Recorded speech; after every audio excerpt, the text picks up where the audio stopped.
여러분, 이 물건이 뭐에 쓰는 물건인지 아시겠습니까?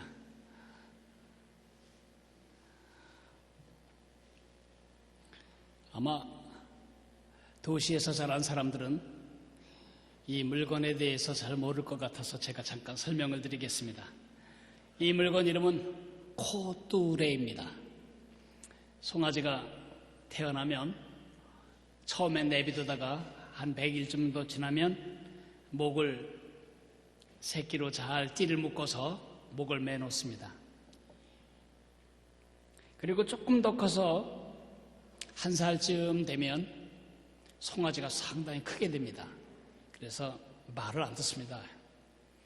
그러면 이 송아지를 갖다가 붙잡아 놓고 왼쪽 콧구멍과 오른쪽 콧구멍 사이에 있는 이 코청을 송곳을 꽉 뚫어버립니다.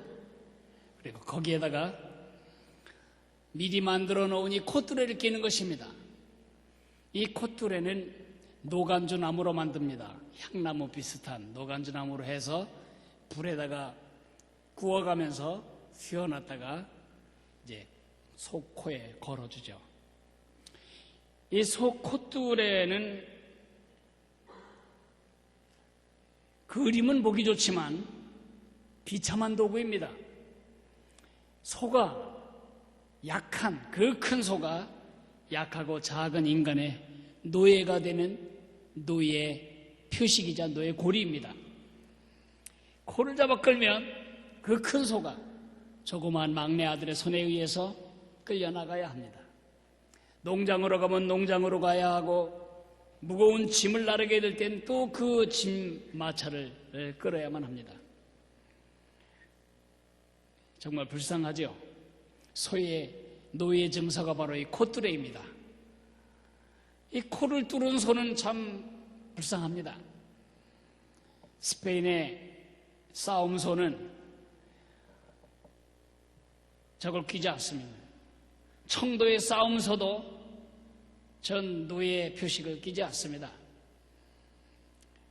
그리고 요즘 우리가 먹기 위해 키우는 유구도 콧뚜레 끼우지 않습니다. 저것은 노예로 부릴 소만 끼우는 것입니다. 그러니까 이 콧뚜레는 소의 노예 표시라고 말할 수 있겠죠. 한평생 죽도록 일하고 이제 수명을 다해서 죽을 때는 어떻게 되는가? 죽기 전에 주인이 콧뚜레를 자릅니다. 이제 처음으로 노예에서 해방된 겁니다. 그리고 그 다음 날은 도살장으로 끌려가는 것입니다. 불쌍하지요? 도살장으로 끌려간 게 다가 아니에요. 한국 사람도 한우 엄청 좋아해가지고 고긴 고기대로 분해돼서 가고 장은 내장탕 끓여 먹고 뼈는 과서 곰탕 해 먹고 설렁탕 해 먹고 꼬리는 잘라서 꼬리곰탕 해 먹고 그것도 한 번 곱니까? 고운 거 또 고고 고운 거 또 고고 뼈다귀에서 아무 건덕지 안 나올 때까지 계속 굽잖아요. 그래서 곰탕이죠. 죽어도 끝나지 않는 이 소의 이 비참한 운명, 그것을 결정짓는 게 이 콧뚜레입니다. 제 마음에 겹쳐지는 그림이 떠오릅니다. 차마 인정하긴 싫지만 이 땅에 살고 있는 우리 모든 인류는 콧뚜레를 뚫은 소처럼 노예로 살아오고 있습니다. 존귀한 존재로 지음을 받았습니다. 하나님의 형상대로 지음을 받았습니다. 어떤 동물도 흉내낼 수 없는 지성과 감정과 의지와 도덕성과 양심과 특별한 구조를 가졌습니다. 어떤 짐승에게도 없는 하나님의 영이 임할 수 있는 하나님과의 관계, 자신과의 관계, 다른 사람들과의 관계, 온 우주 만물과의 관계에 있어서 중심으로 지음을 받았습니다. 그러나 인류는 그렇게 살지를 못하고 있습니다. 인류는 노예로 살고 있습니다. 인류를 노예가 되게 만든 그 콧뚜레 이름이 바로 죄입니다. 모든 사람이 죄를 범하였음에 하나님의 영광에 이르지 못하더니 그렇게 성경은 말하고 있습니다. 여러분과 저는 모두 죄책감으로 시달려왔습니다. 죄책감을 느끼지 못한 채 살아온 사람은 한 사람도 없습니다. 우리가 죄책감을 느낄 때 불행하게도 그것은 느낌이 아니라는 겁니다. 그것은 엄연한 현실입니다. 죄에 대한 책임이 있기 때문에 느껴지는 느낌입니다. 그 느낌 뒤에는 죄의 책임이라고 하는 엄연한 현실이 버티고 서 있습니다. 죄에 대한 책임. 죄는 반드시 대가를 지불해야 됩니다.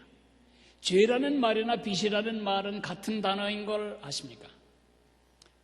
그리스어에서 죄라는 말과 빚이라는 말은 혼용됩니다. 죄의 특성은 빚의 특성과 같습니다. 빚은 반드시 갚아야 합니다. 죽어야 그 빚에서 해방됩니다. 그러나 내가 해방돼도 내 자녀들에게 빚이 승계되는 악법도 있습니다. 그래서 많은 사람들이 빚을 지고는 갚을 방법이 없어 자살을 합니다. 예수님도 빚과 죄라는 단어를 혼용해서 쓰십니다. 그 대표적인 경우가 마태복음 18장에 나오는 용서에 대한 비유입니다. 베드로가 예수님께 와서 여쭙니다. 예수님, 제게 잘못한 사람을 7번쯤 용서해 주면 되겠습니까? 엄청 많이 쓴 겁니다. 유대의 랍비들은 딱 3번까지는 용서해 줘도 된다, 그렇게 가르쳤는데 베드로는 배나 더 썼습니다. 7번까지 용서하면 될까요? 예수님이 말씀하십니다. 7번씩 70번이라도 용서해야 된다. 그러시면서 예수님이 들려주신 비유가 바로 빚을 진 신하의 비유입니다. 한 신하가 임금님에게 1만 달란트 빚을 지었습니다. 1만 달란트 빚을 진 자가 갚을 길이 없을 때 임금님은 그것을 긍휼히 여겨 탕감해 줍니다. 임금님이 돈을 받기 싫어서가 아닙니다. 1만 달란트의 크기 때문입니다. 도무지 갚을 능력이 없습니다. 이 신하는 주제 파악을 못하고 이렇게 말합니다. 조금만 더 참아주실래요? 제가 어떻게 해서든지 갚겠습니다. 금방 떠는 것입니다. 1만 달란트가 얼마나 큰 돈인지를 제가 쉽게 설명하겠습니다. 한 달란트는 한 사람이 먹지도 않고 쓰지도 않고 모든 임금을 20년 동안 모아야 되는 돈입니다. 20년 동안 먹지도 않고 쓰지도 않고 모아야 할 돈이 1달란트라면 10,000달란트는 20만 년을 모아야 되는 돈입니다. 우리나라로 말하면 개인이 갚을 수 없는 돈입니다. 죽기 전엔 해결이 안 될 돈입니다. 죽는다는 것도 문제가 해결되는 것은 아닙니다. 책임에서 놓여지는 것뿐입니다. 20만 년을 모아도 갚을 수 없는 그 돈에 대해서 이 어리석은 신하는 이렇게 말하죠. 조금만 참아주실래요? 제가 어떻게 해서든지 갚아볼게요. 꼭 우리와 같습니다.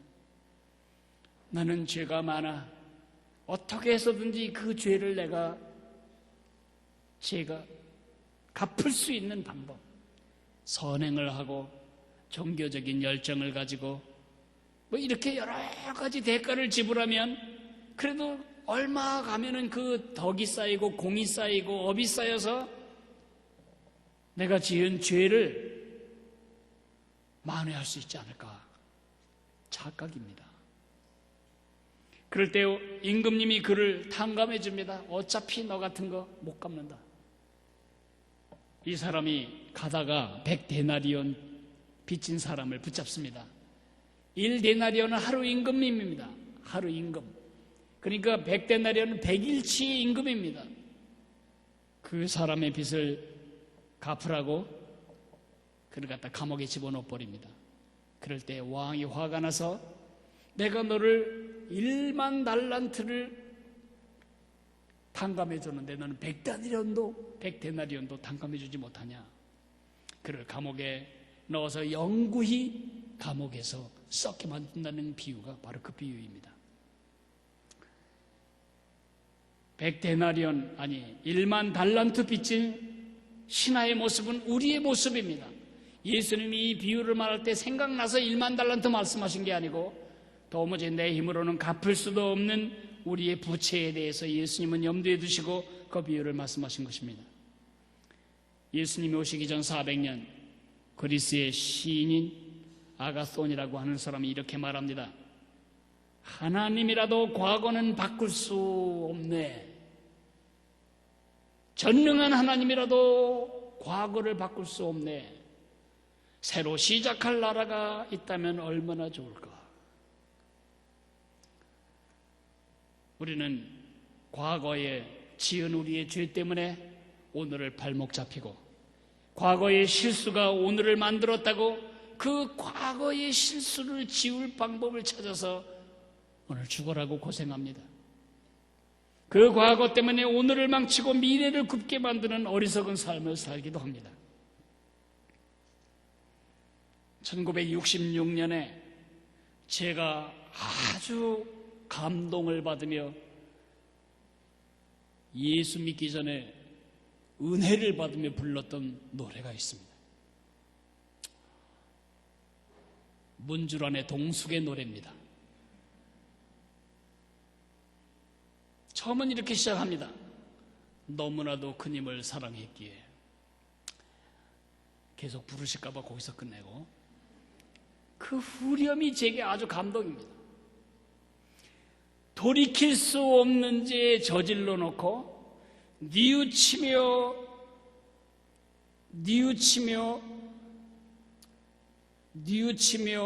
울어도 때는 늦으리. 뉘우치며 울어도 때는 늦으리. 그래. 시험을 잘 못 봅니다. 아주 얼굴이 상합니다. 그러면 돌이킬 수 없는 죄 저질러 놓고 뉘우치며 울어도 때는 늦으리. 정말 그래요. 그게 진리더라고요. 공부 안 하고 시험 보고 나서는 꼭 내가 이 노래를 불렀습니다. 돌이킬 수 없는 죄 저질러 놓고 뉘우치며 울어도 때는 늦으리. 때는 늦으리. 앞에 얘기는 뭔지 몰랐지만 뒤에 얘기는 진짜 제 삶에 아주 도움이 되었어요. 그러면서도 늘 또 돌이킬 수 없는 죄를 짓고 또 뉘우치고 또 울고 그래도 때는 늦고, 이런 삶의 영역이 얼마나 오래 계속되는지.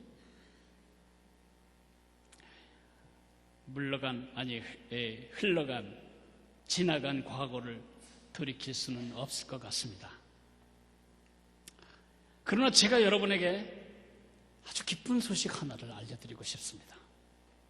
이미 그 소식을 우리는 여러 번 들었습니다. 과거에 이루어진 사실은 돌이킬 수 없습니다. 그러나 그 사실이 만들어낸 효력은 돌이킬 수 있습니다. 그게 제가 오늘 여러분에게 꼭 얘기해야 할 기쁜 소식입니다. 컴퓨터에 실행 취소라는 버튼이 있습니다. 어떤 문서를 만들다가 잘못 쳤습니다. 아니면 잘못 따붙였습니다. 그러면 그것을 마킹한 다음에 백스페이스로 뒤로 지우는 방법보다 더 좋은 것은 편집에 가서 undo, 우리나라 컴퓨터에는 실행 취소라는 걸 딱 눌러버리면 방금 전에 했던 그 행위가 없어져 버립니다. 2번 누르면 2번째 거, 3번 누르면 3번째 거, 10번 누르면 10번 전에 했던 교정까지 다 없어집니다. 우리 삶에도 이런 실행 취소, 사건이 안 없어지겠지만은, 그 상처야 거기 있겠지만은 그 효력이 오늘 나에게 악한 영향을 미치지 못하도록 과거의 죄, 과거의 실수, 과거의 잘못을 undo, 실행 취소할 수 있는 길이 있다는 겁니다. 시인은 말했습니다. 과거는 신이라도 돌이킬 수 없다. 아닙니다. 우리 하나님이 여러분의 과거를 돌이킬 수 있습니다. 그 과거의 실수의 효력이 오늘 여러분의 삶을 발목 잡지 못하도록 오늘 강력한 결별을 한번 하셔야 될 것 같습니다. 어떻게 그게 가능하지? 하나님의 말씀에 그것이 기록되어 있습니다. 요한복음 19장 28절에서 30절까지를 다 펴시기 바랍니다.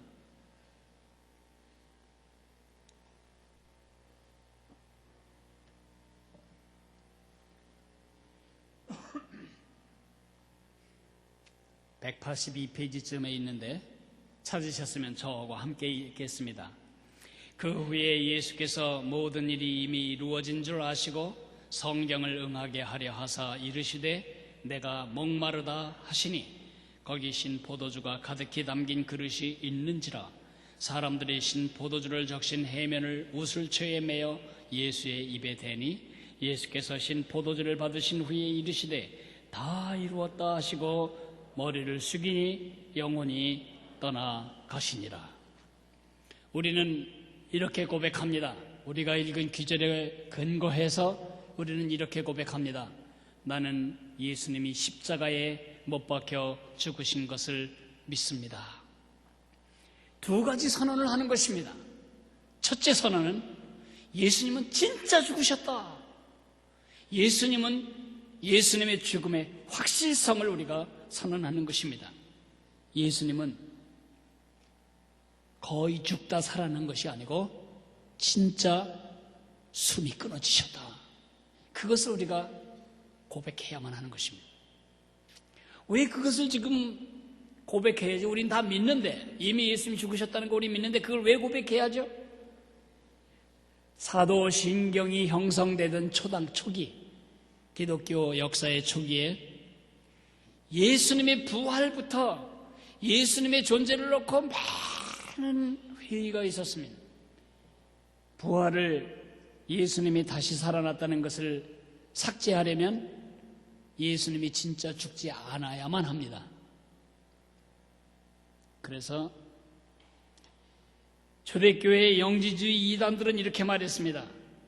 그것은 문자적으로 죽었다는 뜻이 아니다. 시인의 말처럼 이것은 영적인 표현 방식이다. 세례를 받으실 때 하나님의 영이 임하셨다가 십자가에 죽기 전에 하나님의 영이 떠났다는 말을 십자가에 못 박혀 죽었다고 예수 믿는 사람들이 그렇게 말하는 것이다. 그로부터 수백 년 후 모하메드라고 하는 선지자가 예수님의 죽음에 대해서 말했습니다. 그는 바로 이슬람교의 창시자입니다. 그가 말합니다. 구레네 시몬이 예수님이 무거운 십자가를 감당하지 못할 때 대신 지고 갔는데 그때 하나님이 예수님의 적들에게 마법을 걸었습니다. 아라비안 나이트의 원조답습니다. 마술을 걸어가지고 적들이 착각하게 만들어서 잡혀 죽어야 할 예수님을 십자가를 지고 간 구레네 시몬과 바꿔치기 했다는 것입니다. 그렇지 않습니다. 예수님은 진짜 죽으셨습니다. 그 예수님이 십자가에서 죽었기 때문에 다리를 꺾지 않았습니다. 오후까지 안 죽으면 다리를 꺾어서 죽였습니다. 그리고 예수님이 진짜 죽었나를 확인하기 위해서 로마 병사는 갈고리 된 창을 옆구리로 찍어서 심장까지 통과한 다음에 훑어내렸습니다.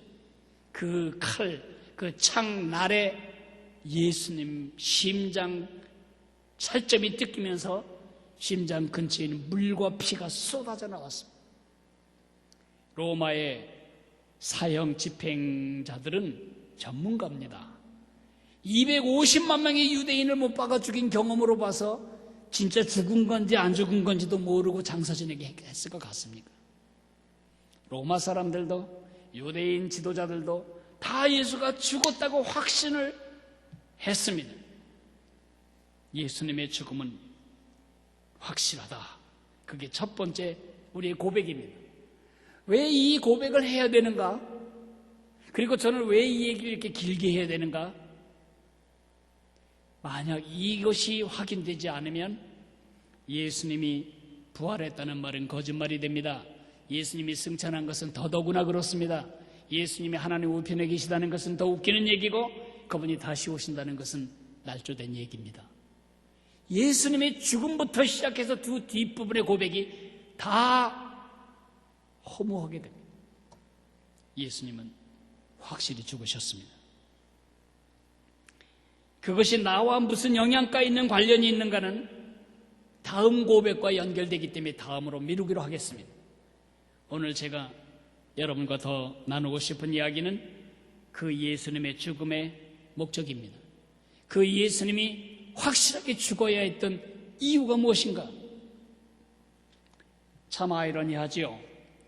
세계의 재판관인 로마 동판법에 의하여 재판을 하는 빌라도 총독의 법정 선언으로 예수님은 무죄하다, 무죄하다, 무죄하다 3번이나 판결을 받았습니다. 그리고 빌라도는 그 책임을 면하기 위해서 손까지 씻었습니다. 그런데 그 예수님이 가장 잔인하고 수치스러운 십자가에 죽으신 겁니다. 왜 그랬을까? 공자님은 정말 덕스럽게 돌아가셨습니다. 석가모니 부처님도 자연수를 다 하고 가셨습니다. 마호메드도 장수하다 죽었습니다. 이 세 어른들 다 장수하다가 자기를 존경하고 사랑하는 지지자들 둘러싸인 채 존경 속에서, 애도 속에서 품격 있게 세상을 떠나셨습니다.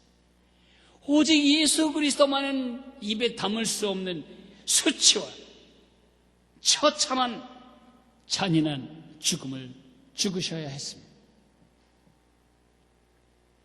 하도 십자가 얘기를 많이 듣고 하도 십자가를 자주 쳐다봐서 여러분에게 충격이 안 됩니다.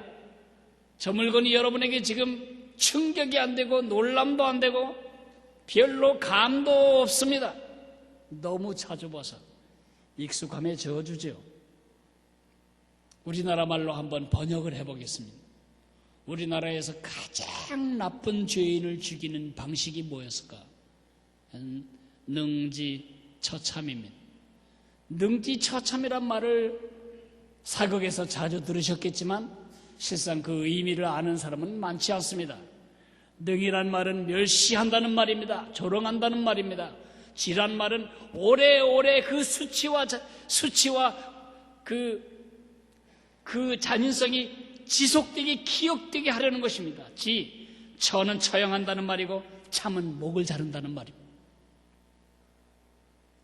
사전에 보면 능지처참이란 대역죄를 범한 자에게 과하던 극형의 하나인데, 죄인의 머리를 베고 처형한 뒤에 시신의 몸과 팔다리를 토막쳐서 전국 각지에 돌려 보냄으로써 만 백성들이 오래오래 깔보게 만드는, 경고를 받게 만드는 형벌이 능지처참입니다.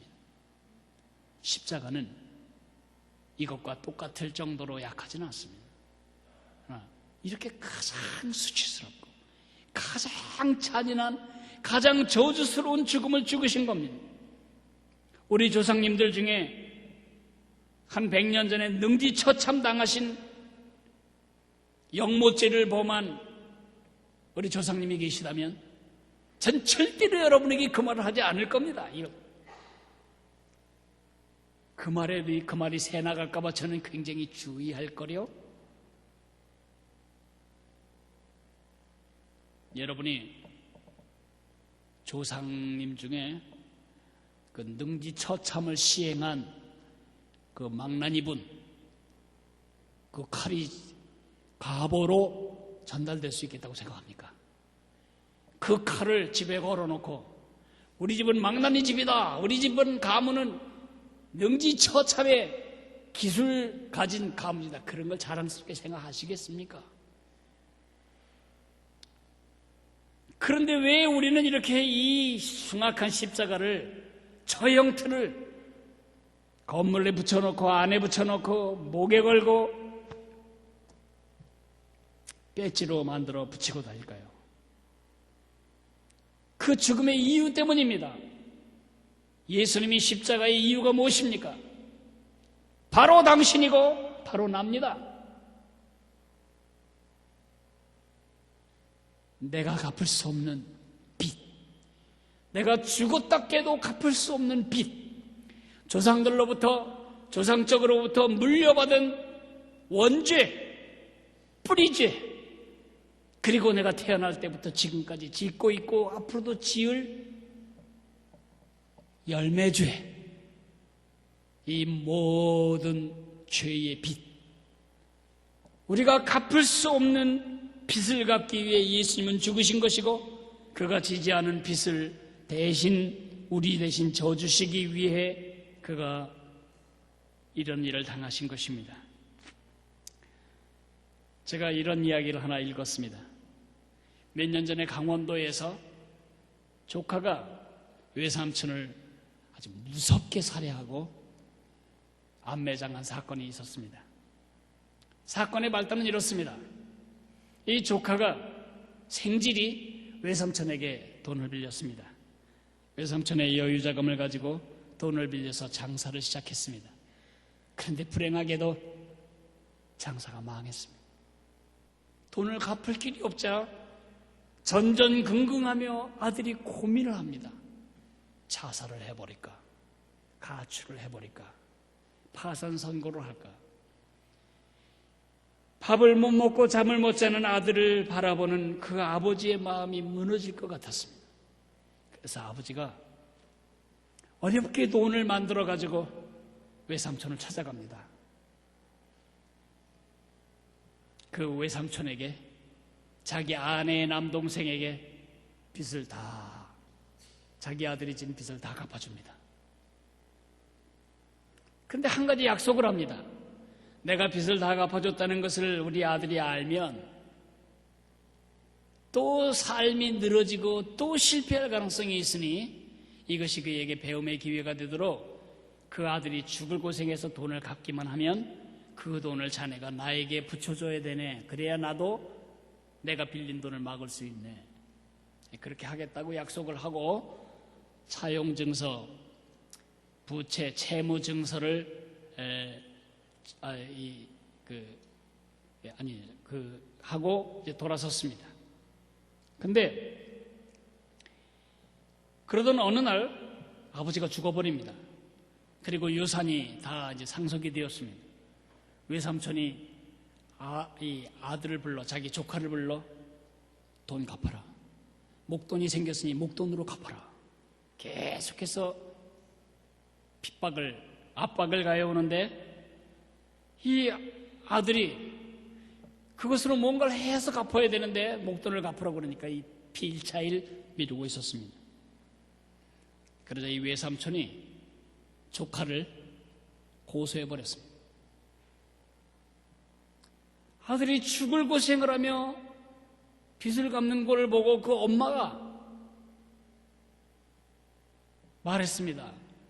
내가 알기로 너네 아버지가 돈을 다 갚은 걸로 알고 있는데 왜 네가 또 돈을 갚느라 고생을 하냐? 그 말을 듣고는 조카가 이 뻔뻔스러운 외삼촌에게 따지기 위해서 갔습니다. 그랬더니 이 외삼촌이 채무증서를 꺼내놓는 것입니다. 이거 좀 읽어보게.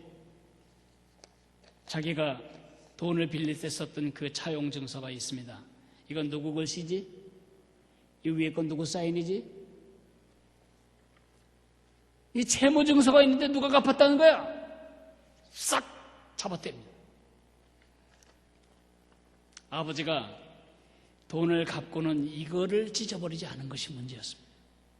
그때 아버지는 이 채무증서를 외삼촌 보는 앞에서 받아서 외삼촌에게 받아서 이렇게 다 찢어버렸었어야 했는데 그걸 안 하고 신뢰하고 말로만 다 갚았지? 알았어. 그렇게 끝난 것입니다. 그러자 화가 난 조카는 외삼촌을 17군데나 찔러서 죽게 만들고 암매장 해버린 것입니다. 예수님이 십자가에 죽으신 것은 여러분과 내가 가지고 있던 이 채무증서, 영원을 지옥에서 보내도 갚을 수 없는 이 죄에 대한 책임 문서를 찢어버리시기 위해서였습니다. 예수님의 십자가는 여러 가지로 설명할 수가 있지요. 천국으로 올라가는 다리, 또는 하늘나라 문을 여는 열쇠, 또는 우리를 유혹하는 죄를 물리칠 수 있는 검. 그렇다면 제가 오늘 십자가를 또 하나의 비유로 여러분에게 보여드리겠습니다. 그것은 이거. 이 기계는 뭐 하는 기계냐 하면요, 철근을 잘라버리는 기계입니다. 손가락은 놓으면 안 됩니다.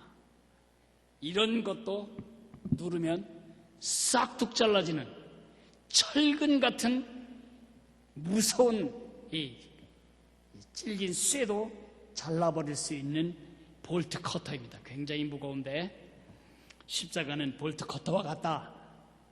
왜? 예수님의 십자가는 그냥 단순하게 종이나 찢어버릴 정도의 그런 것이 아닙니다. 여러분과 내 코를 꿰고 있는 죄라고 하는 이 사슬을 어떤 것도 깰 수 없습니다. 수갑보다도 더 강한 쇠로 만들어진 이 콧뚜레를 끊을 수 있는 것은 이것밖에 없습니다. 예수님이 십자가로 그 콧뚜레를 뚝 하고 잘라버리셨습니다. 여러분과 나는 자유입니다. 우린 자유입니다. 쏙지 마시라는 겁니다. 아직도 예전의 잘못으로 오늘의 삶을 우울하게 만들며 그게 양심이나 되는 것처럼, 그게 도덕적인 인간인 것처럼 착각하고 있는 사람 없습니까? 채무증서가 파기되었습니다. 이제 다 끝난 것입니다. 죄의 횡포 앞에서 선언하십시오. 죄의 콧뚜레는 예수님에 의해서 끊겨졌다고. 예수님이 이렇게 십자가에서 모든 인류가 도무지 감당할 수 없는 죄의 대가를 다 청산하시고 그 죄의 증서를 끊어버리신 얘기가 성경에 있습니다.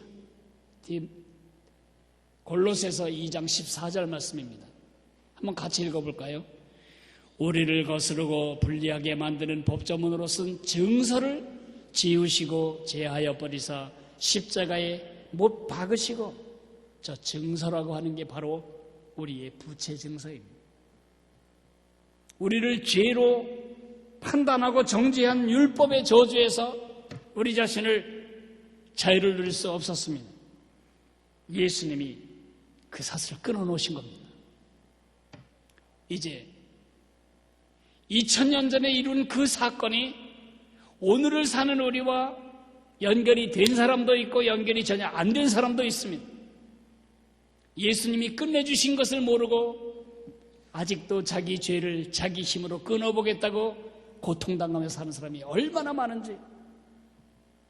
땅에다 몸을 던져서 몸의 5군데가 땅에 닿는 투지 오체 투지, 그걸 해야 죄가 용서받는 줄 알고 지금 그렇게 하는 수많은 사람들이 있습니다. 인도에 가면 죄를 용서받기 손을 내리지 않은 채 30년을 올려 있어서 이빨이 내려오지도 않는 사람도 있습니다. 필리핀에 가면 수 없는 자학으로 몸에 피를 내서 자기 죄를 용서받고자 하는 사람도 있습니다.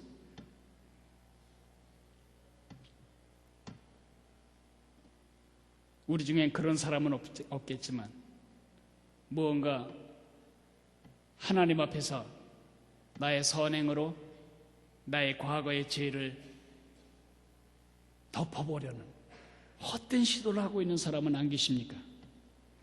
다 끝났습니다. 예수님이 끝내주신 이 집을 완료, 예수님이 십자가에 죽으실 때 다 이뤘다는 말은 테텔레스타이라고 하는 상업 용어였습니다. 대가를 지불했을 때 대금을 다 지불했을 때 테텔레스타이라고 썼습니다. 영어 스탬프에 paid in full, paid in full, 대가를 완전히 지불했다. 예수님이 지불했습니다. 여러분과 제가 지불할 수 없기 때문이었습니다. 그 사실을 나를 위한 사실로 믿음으로 받아들일 때 우리는 자유를 누립니다. 저는 그렇게 자유를 얻게 되었습니다. 그것이 믿음입니다. 이것은 과학도 설명도 입증도 아닙니다. 믿는 것입니다. 우리 어머니가 나를 낳았다는 걸 뭘로 입증합니까? 믿는 것입니다. 믿는 것입니다. 예수님이 십자가에서 나를 위해 이런 엄청난 일을 해주셨다는 것을 믿음으로 받아들일 때 우리는 더 이상 죄의 콧들에 콧깨여 살지 않을 수 있습니다. 이미 그것을 받아들인 자유인 여러분에게 말합니다. 예수님을 믿으니까 죄도 못 짓고 불편하다고 느끼십니까? 착각하지 마세요. 여러분, 노예가 되고 싶어 그리워하는 것입니다. 죄의 유혹을 끌어버릴 수 있는 힘이 십자가입니다. 여러분들을 협박하고 공갈치는 악한 마귀의 위협을 격퇴할 수 있는 커터가 바로 십자가입니다. 나의 죄악된 습관을 끊어낼 힘도 바로 십자가입니다.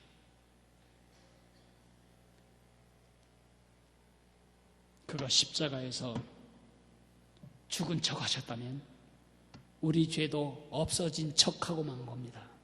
그가 죽으셨기 때문에 우리는 내 죄값이 다 지불되었다고 믿을 수 있는 것입니다. 지옥의 두려움도 마귀의 협박도 죄의 횡포도 우리에게 더 이상 맥을 쓸 수 없습니다. 주님이 이 카타로 철근 콧두레를 잘라버리신 것처럼 예수님이 우리의 모든 죄값을 다 지불하시고 빈문서를 지워버리시고 십자가에 못 박아버리셨기 때문입니다. 그 자유를 누리시는 여러분이 되시기를 바랍니다. 우리 다 같이 일어나서 찬송가 321장을 부른 후에 잠시 같이 기도하는 시간을 갖겠습니다.